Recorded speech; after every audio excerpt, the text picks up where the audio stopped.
The fall of James Rodriguez. Qatar switch a new low for Colombian icon. The former World Cup Golden Boot winner failed to live up to the hype at Everton and now, aged just 30, has completed a move to Al Rayyan. Just over a year after arriving at Everton in search of a fresh start, James Rodriguez is on the move again. A host of clubs were said to be considering the Colombia playmaker over the summer when it became clear his future lay away from Goodison Park. Former club Porto, where he first made his name in Europe as one of football's most sparkling teenage talents, were mentioned, as well as Italian giants AC Milan and even a move back to Real Madrid under Carlo Ancelotti. None of those transfers materialized, however, and James is now preparing for gilded exile in Qatar.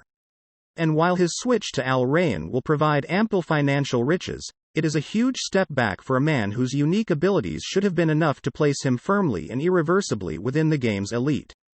James certainly looked the part following his reunion with former Madrid boss Ancelotti at the start of 2019-20. Eager to prove a point following his travails at the Bernabeu, he formed a dynamic attacking relationship with Richarlison and Dominic Calvert-Lewin, and repaid Ancelotti's faith with a string of fine performances to kick off the season, raising hopes that the Premier League would bring out his mercurial best. Instead, a familiar story played out: injury and fitness problems, long, damaging, ineffective periods when he did make it onto the field, and making the headlines for his off-pitch behavior. And when Ancelotti's more indulgent, laissez-faire management style was packed up and shipped back to the Spanish capital along with Carlo himself, it did not take a football visionary to see that James and his replacement, strict disciplinarian Rafa Benitez, would not be seeing eye to eye.